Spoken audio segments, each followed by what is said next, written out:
لگا کہ کچھ ایسے اہداف ہیں، ایسے حاصلات تعلم ہیں جو کہ یا تو ایک سے زیادہ جگہوں پر وہاں موجود تھے نصابی دستاویز میں، اور یا یہ لگا کہ کچھ گیپ اس طرح سے تھا کہ کچھ اہداف ایسے تھے جو ہونے چاہیے تھے اور نظر نہیں آ رہے تھے، یا ایسے الفاظ میں تھے کہ ان کی وضاحت نہیں ہو رہی تھی۔ تو ہم نے سوچا کہ ہم جب یہاں بیٹھے ہیں تو مل کے ایک دوسرے کی رائے سے اور باہمی افہام و تفہیم سے اس خلا کو بھی پر کر سکیں، اور نئے جو موجودہ دستاویز ہے جو کہ بہت اچھی بنی ہوئی دستاویز ہے اس میں جو کمی بیشی ہے وہ دور کر سکیں۔ تو تخلیقی لکھائی میں ایک تو یہ تھا کہ لکھنا اور لکھائی، تخلیقی لکھائی دونوں میں ایک ہی قسم کے حاصلات تعلم تھے، اور دوسرے یہ کہ اس میں اسپیسیفائی کیا ہوا تھا کہ جیسے 10 مربوط جملوں میں عبارت لکھ سکیں، یا یہ کہ ایک اور جگہ لکھا ہوا تھا ماحول کے متعلق۔ تو ان دونوں میں سے ایک اگر صرف ہم یہ لکھ دیں کہ کسی بھی موضوع پر تو وہ کافی ہے، اور پھر اگر ہم چوتھی جماعت میں یہ دے رہے ہیں تو پانچویں جماعت میں اس سے کچھ آگے بڑھ کر ہونا چاہیے تھا۔ اگر ہم پھر وہی چیز پانچویں جماعت میں بھی دے رہے ہیں تو اس کا مطلب ہے کہ اس میں کوئی پیش رفت نہیں ہو رہی۔ تو اس قسم کی جو ہم نے مختلف چیزیں دیکھی تھیں وہ ہم چاہ رہے تھے کہ اس میں پیش رفت دکھائی جا سکے، تو اس پہ ہم لوگ کام کر رہے ہیں۔ تخلیقی لکھائی میں ہی کہانی نویسی کے حوالے سے تھا کہ جماعت سوم میں ہم نے تھوڑا سا رد و بدل جماعتی معیار کے حساب سے کیا بچوں کو ذہن میں رکھتے ہوئے۔ اس میں یہ تھا کہ جیسے ہم نے کہانی نویسی کی اگر بات کی تو بچہ اپنی زبان میں کہانی ایک بہت اچھی طرح تصویروں کی مدد سے اور اشاروں کی مدد سے بتا سکتا ہے یا تحریر کر سکتا ہے، بجائے اس کے کہ اگر ہم اسے یہ کہیں کہ کہانی ایک آپ کو دی گئی ہے اور آپ اس کا انجام تبدیل کریں۔ سو ہمیں لگا کہ یہ ایک تھوڑا سا بڑا بچہ جو ہے وہ اختتام کو تبدیل کرنے کی صلاحیت رکھتا ہے، بجائے اس کے کہ ہم چھوٹے بچے کو کہیں۔ تو چھوٹا بچہ اپنی زبان میں کہانی کو خود سے جو اس کے ذہن میں آتا ہے وہ اس کو بیان کر سکتا ہے۔ سو ہم نے اس میں تھوڑا سا یہ کیا ہے کہ ہم نے سوم سے اس والے ہدف کو اٹھا کے ہم نے پنجم میں کر دیا، اور بلومز ٹیکسانومی کا ہم لوگوں نے خیال رکھا ہے کہ اس کی جو اعلیٰ درجے کے اس کے تحقیق کرنا جو ہے بلومز ٹیکسانومی کا ذرا اوپر کا درجہ آ جاتا ہے، تو اس میں ہم نے جماعت کو مد نظر رکھتے ہوئے ہم نے اس کو پنجم میں دے دیا۔ پھر پڑھائی سے متعلق بھی میں ایک بات کہنا چاہوں گی کہ پڑھائی کے لیے لکھا ہوا تھا کہ بچہ 1 منٹ میں 40 الفاظ پڑھ سکے روانی سے، یا 1 منٹ میں 50 سے 60 الفاظ پڑھ سکے روانی سے۔ تو پڑھائی کا مقصد جو ہوتا ہے وہ روانی سے پڑھنا نہیں ہے، نہ یہ کوئی ٹائپ رائٹر ہے جس میں کہ 1 منٹ میں 40 الفاظ جو ہیں وہ ٹائپ کر دیے جائیں۔ پڑھائی کا مقصد ہوتا ہے سمجھنا، سمجھ کے پڑھنا۔ کوئی بھی چیز جو پڑھے وہ سمجھ سکے، بے شک ٹھہر ٹھہر کے پڑھے، روانی میں گنتی نہیں آنی چاہیے الفاظ کی۔ تو یہ چیز جو ہے ہم نے یہاں پر تھوڑی سی تبدیلی کی ہے کہ ہم نے اس میں سے الفاظ کی حد نکال دی ہے۔ جی، کیونکہ پڑھائی کا مقصد یہ ہے کہ جب آپ سمجھیں گے تو آپ سمجھ کے ہی سوالات کے جوابات دے سکیں گے۔ اگر آپ صرف روانی سے آپ صرف پڑھیں گے بغیر سمجھے ہوئے تو ہمارا جو اس کا مقصد ہے وہ ختم ہو جاتا ہے۔ وہ پھر رٹنے والی بات ہے، چاہے زبانی رٹ لیں چاہے آپ پڑھ کے کوئی چیز بغیر سمجھے کہتے چلے جائیں، مقصد پورا نہیں ہوتا۔ ایک چیز جو ہم نے محسوس کی تھی وہ یہ تھا کہ فونکس جو ہوتا ہے، فونولوجیکل اویئرنیس کا جو ایک بہت امپورٹنٹ اسکل ہے، جو ابھی SNC آیا تھا اس میں کئی جگہوں پہ تھا، 3 ڈفرینٹ ڈومینز میں ہمیں نظر آیا۔ تو ہم نے اس کو ایک ہی جگہ کرنے کے لیے اور پروگریشن دکھانے کے لیے پہلی جماعت سے لے کر 5ویں جماعت تک ہم نے اس کو ریڈنگ کا حصہ بنا دیا، پڑھنے کے ڈومین میں ہم نے اس کو شامل کیا ہے۔ یہ انٹرنیشنل ریسرچ میں بھی یہی ہوتا ہے، لینگویج پڑھانے کا طریقہ یہ ہوتا ہے کہ فونولوجیکل اویئرنیس اکثر پڑھنے کے ساتھ ہوتا ہے۔ تو اردو میں بھی پھر ہم نے یہی کیا، پہلی سے 5ویں کا ہم نے اس میں پروگریشن شامل کیا ہے۔ اس کے علاوہ جو ہم نے ایج اپروپریٹنس کے حساب سے ایک چینج کیا ہے وہ یہ ہے کہ ہم نے جو ڈومینز ملتے جلتے تھے ان کو کلب کر دیا ہے، تاکہ جب بچہ ایک چیز سیکھ رہا ہو تو اس کے اندر جتنی ریلیونٹ سکلز ہیں وہ سب ایک ہی جگہ آ رہے ہوں۔ تو صوتیات اردو میں اگر ہم فونکس کو سمجھیں تو اردو میں جتنی مختلف آوازیں ہیں ان کی پہچان، یہ سمجھ ہونا کہ آوازوں سے ارکان کیسے بنتے ہیں، ارکان سے پھر الفاظ کیسے بنتے ہیں، اور ان کو آوازوں کے ذریعے سمجھنا۔ ہمارے یہاں اکثر اردو کے اندر جب کوئی بچہ لفظ سیکھ رہا ہوتا ہے پڑھنا تو ہم اس کو آوازوں کے ساتھ نہیں بتا رہے ہوتے, جو نظر آ رہا ہوتا ہے اس سے بتا رہے ہوتے ہیں. جبکہ اردو ایسی زبان ہے کہ اگر آپ ساؤنڈس کے ذریعے, آواز کے ذریعے پڑھائیں تو بچہ نہ صرف وہ لفظ پڑھ سکتا ہے جو اس کے سامنے ہو, لیکن نئے الفاظ بھی اس کو سیکھنے میں آسانی ہو سکتی ہے. تو ابتدائی آواز, آخری آواز, یہ ساری چیزیں, کچھ چیزیں ان میں سے شامل تھیں SNC میں, لیکن یہ کہیں سننے میں آ رہی تھیں, کہیں بولنے میں آ رہی تھیں. ایک جگہ پہ جب بچہ سن رہا ہے, اس کا جو فہم ہو رہا ہے, جب اسی کے ساتھ وہ ادا بھی کر رہا ہے, وہ یہ بھی سمجھ رہا ہے کہ اچھا اس میں جو کانسیپٹ ہے وہ حروف کا ہے, تو ان ساری چیزوں سے وہ آہستہ آہستہ وہ اپنی انفرادی طور پہ بھی پھر وہ پڑھنے کے قابل ہو جاتا ہے سمجھ کے ساتھ. بہت سی چیزیں ہم دیکھ رہے ہیں کہ جو کہ نصاب میں شامل تو ہیں, لیکن جو بورڈ کا پیٹرن ہے وہ تبدیل ہو چکا ہے, لیکن نصاب میں جوں کی توں ہی چلتی آ رہی ہے. مثال کے طور پہ اگر ہم دیکھتے ہیں تو اس سے معروضی کی اگر میں بات کروں, آبجیکٹیو جسے ہم کہتے ہیں, اس میں اب جو آ رہے ہیں MCQs جسے ہم کہتے ہیں, کثیر الانتخابی سوالات, تو جبکہ اگر ہم نصاب میں دیکھتے ہیں اسی طریقے سے سوال جواب آ رہے ہیں, تو ہماری یہ کوشش ہے کہ یہ کم از کم چینج ہو جائے, اس کو ہم وہاں سے جو ہے وہ اب جدید جو پیٹرن ہے جو ابھی پڑھایا جا رہا ہے اس کے مطابق ہم اس کو چینج کر دیں. اور دوسرا, بہت سے اگر ہم شعراء کے حوالے سے بات کریں, اگر ہم ادیبوں کے حوالے سے بات کریں, اگرچہ ان کی ہی چیزیں شامل تو ہیں, لیکن سمجھ نہیں آئی کہ وہ بہت ہی کوئی نیگیٹو سی چیزیں, جیسے مثال کے طور پہ اگر میں میر انیس کے حوالے سے بات کروں تو واقعہ کربلا کے حوالے سے پڑھاتے ہوئے ہم جو اساتذہ ہیں ان کو کافی دقت کا سامنا کرنا پڑتا ہے کہ واقعہ کربلا کا جو ایک نظم شامل کی گئی ہے میر انیس کی, میدان کربلا میں صبح کا منظر ہے. اب وہ بالکل جو واقعہ کربلا ہے اس کے کانسیپٹ میں نہیں, جسٹ ایک منظر نگاری ہے. تو ہماری کوشش یہ ہے کہ چلے کربلا سے ریلیٹڈ ہی ہو, لیکن کم از کم جو ایک اصل واقعہ کربلا سے متعلق چیز ہے وہ اس کو پیش کیا جائے. تو اس طرح کی کافی ساری ایسی چیزیں ہیں جو ہماری کوشش ہے کہ ہم عہد جدید کے مطابق اس کو جو ہے وہ ضرور تبدیل کریں. اور دوسرا جو ہے, جہاں تک بات یہ ہے کہ اب جو جدید شعراء ہیں ان کو ہم لازمی اس میں شامل کرنا چاہیں گے, چاہے وہ نظم کے حوالے سے ہو, چاہے وہ غزل کے حوالے سے ہو. تو ہماری کوشش یہ ہے کہ اس حوالے سے ہم ضرور اس میں شامل کریں. اور خاص کر اگر ہم شاعرات کے حوالے سے جو ہم بات کریں تو پروین شاکر اور اس حوالے سے ان کو جو ہے نوشی گیلانی وغیرہ ان کو بھی شامل ہونا چاہیے, کیونکہ لڑکیوں کو پڑھاتے ہوئے گرلز کی کلاس میں وہ بچیاں اکثر سوال پوچھتی ہیں کہ یہ سارے کے سارے جو شاعر موسٹلی آپ نے اس میں شامل کیے ہوئے ہیں یہ سارے میلز ہی ہیں, تو کیا فیمیل جو ہے وہ کیوں نہیں ہیں, یا یہ کیا مطلب کہ ہمارے ساتھ زیادتی نہیں ہے کہ اگر وہ لڑکیاں ہیں تو ان کو کیوں نہیں شامل کیا گیا. تو ہماری کوشش ہے کہ ان کو بھی شامل کیا جائے. ہم لوگوں نے ان گیپس کو کم کرنے کی کوشش کی ہے جو ہمیں مختلف جماعتوں کے نصاب میں نظر آ رہے تھے.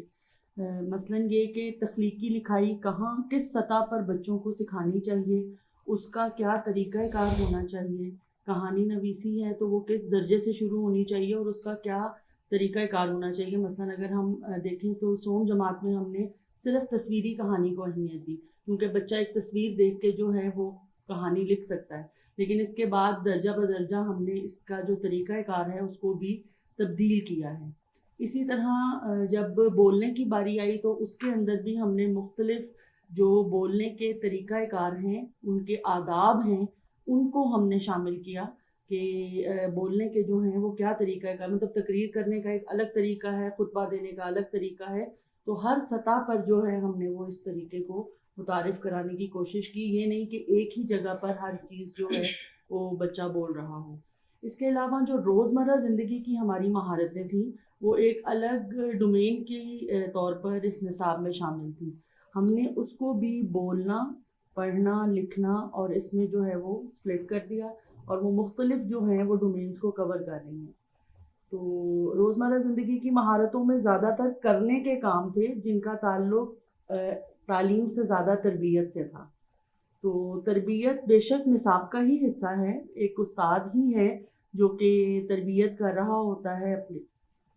شاگردوں کی, لیکن یہ ہے کہ مطلب اس کو کریکلم کا پارٹ نہیں ہونا چاہیے. اور اس کے جو الفاظ, تکرار لفظی بہت زیادہ تھی اس نصاب میں, ایک جملہ مختلف انداز سے مختلف ڈومینز کے اندر بار بار جو ہے اس کی دہرائی ہو رہی تھی. جو کہ ہم نے کوشش کی ہے کہ ہم اس کو مناسب اور جامع انداز میں ایک جملے میں مختلف چیزوں کو جو ہے وہ سمو دیں اور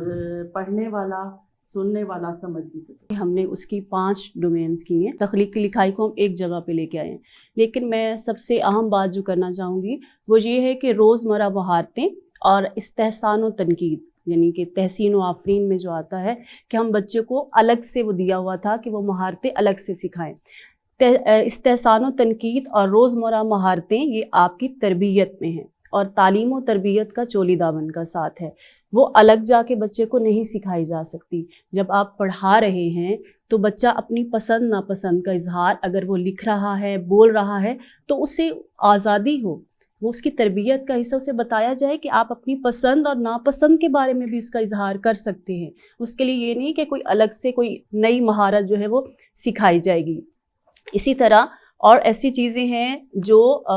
پڑھنے کے دوران، بولنے کے دوران بچہ سیکھتا ہے، تو ہم نے یہ کوشش کی ہے کہ روزمرہ مہارتیں، استحسان و تنقید ان کے پڑھنے، لکھنے اور بولنے میں لے کے آئے ہیں کہ یہ ساتھ چلیں گے. اساتذہ کو پتہ ہونا چاہیے کہ صرف ہمارا آج مقصد سبق پڑھانا نہیں، ہمارا مقصود کیا ہے، اس کے ساتھ اس کی تربیت بھی ہے، اس کا کس طرح اس کے اندر اظہار کرنے کی قوت آ رہی ہے، اس میں ایک اعتماد، وہ پر اعتماد ہو رہا ہے. تو یہ ضروری چیزیں ہیں. اس کو اگر ہم الگ کر دیتے ہیں تو وہ پھر ہمارا وہ مقصد بھی فوت ہو جاتا ہے جو کہ ہم پڑھانے کے دوران کر رہے ہیں. تو اس لیے ہم نے اس کو 5 ڈومینز اس کی بنائی ہیں، تو وہ مہارتوں کو الگ نہیں کیا جا سکتا. اگر وہ الگ ہو جائیں تو پھر اصل ہمارا ختم ہو جاتا ہے. اہم نقطے کی طرف میں توجہ دلانا چاہوں گی کہ ہمارے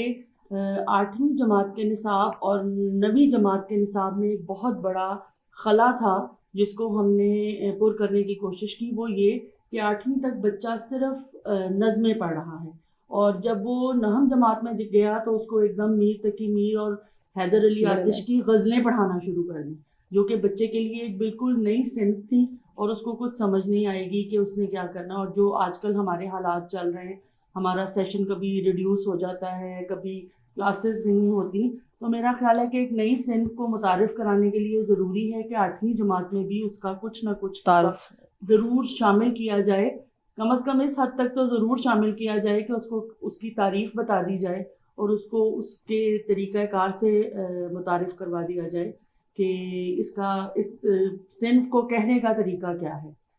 تو دوسری بات، اسی طرح اگر ہم او لیولز اور اے لیولز کے سلیبس اور اپنے ہائر سیکنڈری اور سیکنڈری کے سلیبس کو دیکھیں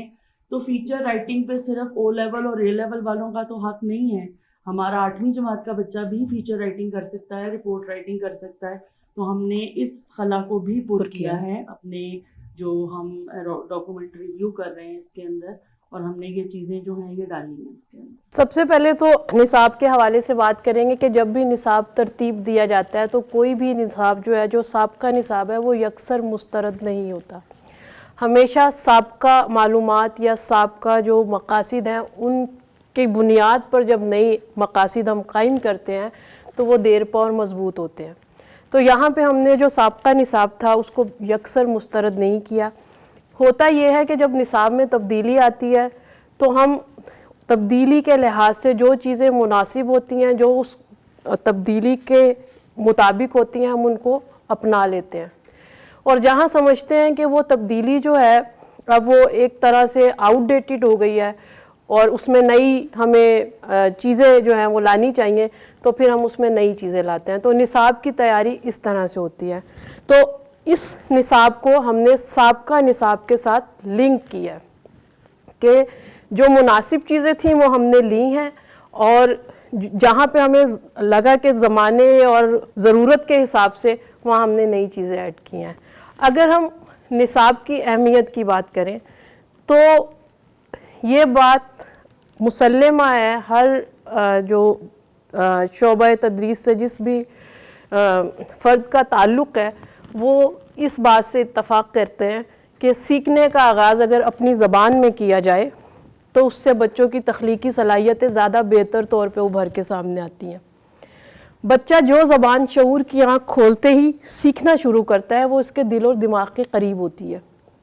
لہٰذا وہ اس کو پوری طرح محسوس بھی کر سکتا ہے اور اس کو سیکھ بھی سکتا ہے. اور اسی جو سوچ تھی اس کو جو موجودہ حکومت ہے انہوں نے اردو کے فروغ کے لیے ایک قوم ایک نصاب کی جو ہے خواب کی تعبیر جو ہے وہ اس کو دی ہے۔ دوسری چیز یہ ہے کہ اس حقیقت سے بھی سب لوگ واقف ہیں کہ تعلیم کا بنیادی مقصد کیا ہے۔ تعلیم کا بنیادی مقصد یہ ہے کہ متعلم جو ہے، جو طالب علم ہے، وہ آگے جا کر اس قابل ہو سکے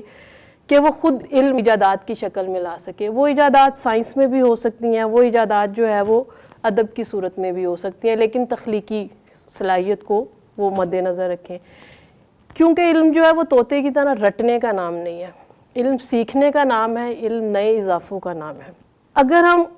ایک قوم ایک نصاب کی بات کریں تو وہ اس لیے بھی ضروری ہے کہ پاکستان میں، دنیا بھر میں جتنے بھی ممالک ہیں، وہاں پر ایک ملک میں کئی زبانیں ایک ساتھ بولی جاتی ہیں۔ جیسے پاکستان میں علاقائی زبانیں ہیں، لیکن ہر زبان کے مختلف بحروپ ہمیں ملتے ہیں، لیکن یہاں پاکستان میں جو زبان مختلف زبانوں سے مل کر وجود میں آئی وہ اردو ہے،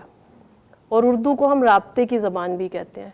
رابطے کی زبان اس لیے کہتے ہیں کہ دو مختلف علاقوں کے لوگ جو آپس میں ایک دوسرے کی زبان نہیں جانتے اور ان کو آپس میں جب گفتگو کرنی ہوتی ہے تو وہ اردو زبان میں کرتے ہیں، اردو کا سہارا لیتے ہیں۔ تو اس لیے اس کی دوسری وجہ یہ ہے کہ جو علاقائی زبانیں ہیں وہ اردو کے قریب ہوتی ہیں اور ان کا ذخیرہ الفاظ بھی ملتا ہے اور ان کا رسم الخط بھی ملتا جلتا ہے، لہٰذا ہم اردو کو رابطے کی زبان بھی کہہ سکتے ہیں۔ نصاب بناتے ہوئے ہم نے اس بات کا بھی خاص خیال رکھا ہے کہ یہ کن بچوں کے لیے ترتیب دیا جا رہا ہے، یہ کس شہر کے بچے ہیں، کسی گاؤں کے ہیں، اور اس میں خاص طور پہ ان کے معیارات، ان سب چیزوں کو مد نظر رکھا ہے، اور اس بات کو بھی مد نظر رکھا ہے کہ ان کی زبانیں بھی مختلف ہیں۔ بعض بچوں کی زبان اردو ہے جو ان کی مادری زبان ہے، ان کو بھی ہم نے ذہن میں رکھا ہے، ساتھ ساتھ وہ بچے جو اردو کو پہلی زبان کے طور پر نہیں بولتے، ان کی دوسری یا ثانوی یا اس کے علاوہ تیسری زبان ہے، ان کو بھی ہم نے مد نظر رکھا ہے۔ اس کے علاوہ ہم نے اس میں خاص طور پہ اس بات کو بھی دیکھا ہے کہ جو بچے ہم یہ نصاب پڑھیں گے وہ کن اسکولز اور کن تعلیمی اداروں میں پڑھیں گے، اور وہاں اساتذہ کیسے ہوں گے، کیا اساتذہ ان سلوس کو جو ہم یہاں حاصلات تعلم مرتب کر رہے ہیں انہیں سمجھ سکیں گے، یا ان کو اس انداز میں پڑھا بھی سکیں گے یا نہیں پڑھا سکیں گے۔ تو یہ کچھ اہم نکات یا اہم ایک نقطہ تھا جو میرے ذہن میں تھا، میں نے آپ کے سامنے بیان کیا۔